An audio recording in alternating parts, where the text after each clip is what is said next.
semuanya. Semoga kalian dalam keadaan sehat walafiat. Bertemu lagi dengan saya dalam mata pelajaran Bahasa Indonesia. Banyak sekali hal tentang debat yang sudah kita bahas sejauh ini. Kita kenali sudah. Kita gali unsur kebahasaannya sudah. Kita analisis juga sudah. Sekarang giliran kita masuk pada subtopik menyusun. Namun sebelum menyusunnya, kita harus mampu menyimpulkan hasil debat terlebih dahulu. Bagaimana caranya? Yang pertama, memahami mosi. Kedua, mengidentifikasi gagasan pro dan kontra. Yang ketiga, menarik simpulan.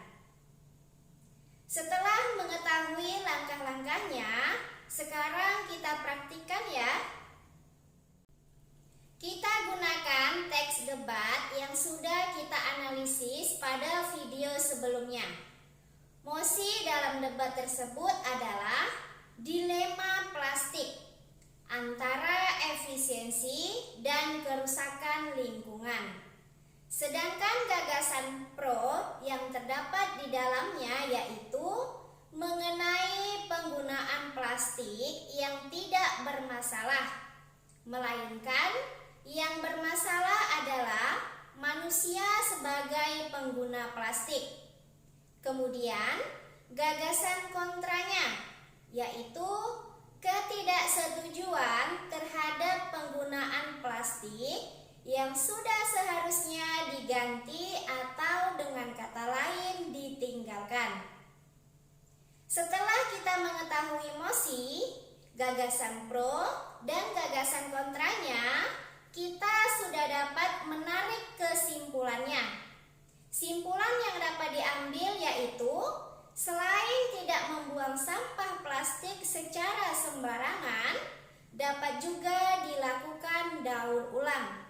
Selain itu, perlu juga meningkatkan kesadaran terhadap lingkungan agar tetap lestari. Simpulan yang ditarik harus yang netral ya, sehingga tidak berpihak pada salah satu tim. Selanjutnya menyusun mosi. Saya akan memberikan 2 buah pilihan. Jika kalian diminta untuk memilih, kalian lebih suka menggunakan metode pembayaran apa saat sedang berbelanja?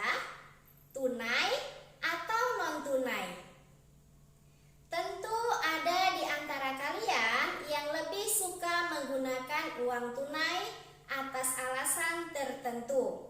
Dan ada juga yang lebih suka menggunakan metode pembayaran non-tunai atas alasan tertentu juga.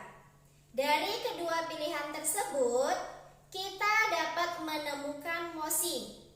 Mosi debat yang dapat kita angkat yaitu opsi pembayaran tunai dan non-tunai. Kemudian dilanjutkan dengan menyusun argumen yang mendukung maupun menyanggah mosi tersebut. Nah, mosi debat sudah kita temukan. Giliran kita mencari informasi untuk memperkuat argumen-argumen. Kira-kira apa saja ya yang membuat metode pembayaran non-tunai atau yang kerap disebut dengan istilah cashless ini menjadi menarik? Metode pembayaran non-tunai ini digunakan karena berbagai alasan. Berikut beberapa alasan yang pro, yaitu 1. Praktis dan efisien.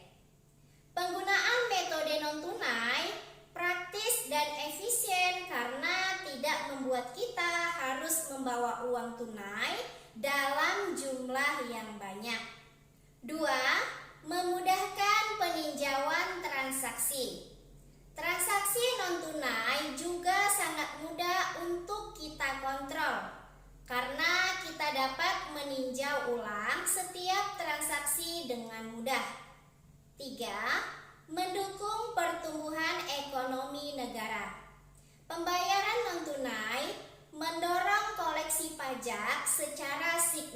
pendapatan. Pendapatan ini dapat digunakan untuk kepentingan pembangunan masyarakat, pendapatan negara, dan pertumbuhan ekonomi. 4. Banyak promo yang didapatkan. Yang tidak kalah menarik tentu saja kita bisa mendapatkan banyak promo yang ditawarkan. Setelah membahas pendapat yang pro, sekarang kita susun argumen kontranya. Metode pembayaran non-tunai ini tidak selalu menguntungkan. Ada juga kerugian yang mungkin terjadi atau hal negatif lain yang mengintainya. Antara lain yaitu 1. Cenderung lebih boros. Ketika membayar dengan uang tunai, kita mengeluarkan sejumlah uang secara fisik dan sadar. Sedangkan ketika menggunakan metode non-tunai, walaupun kita tahu sudah mengeluarkan uang, tetapi transaksi tersebut tidak terjadi secara fisik.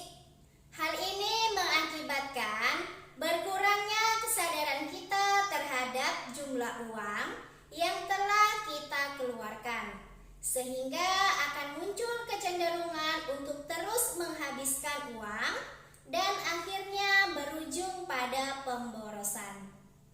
2. Rentan terhadap kejahatan di dunia maya. Jika kejahatan yang biasanya terjadi adalah copet, dalam dunia cashless, kita dan pihak fasilitator harus siap menghadapi cybercrime. Cybercrime ini memungkinkan bisa mencuri uang dari dalam rekening kita, bahkan penggunaan data pribadi di dalamnya. 3. Memerlukan pemahaman teknologi. Sistem non-tunai mewajibkan penggunanya untuk berinteraksi dan menggunakan perangkat elektronik, baik berupa mesin ATM maupun gawai. Hal ini dapat menjadi kendala bagi sebagian orang yang belum terbiasa menggunakan teknologi. 4. Dikenakan biaya transaksi tambahan. Pembayaran non-tunai tidak selalu menawarkan promo dan diskon. Ada kalanya justru mengenakan biaya tambahan dalam transaksinya. Pro dan kontra memang selalu ada ya. Penting bagi kita untuk menentukan sikap di tengah pro dan kontra tersebut. Selesai sudah pembahasan kita pada topik teks debat. Sampai bertemu pada topik selanjutnya. Wassalamualaikum warahmatullahi wabarakatuh.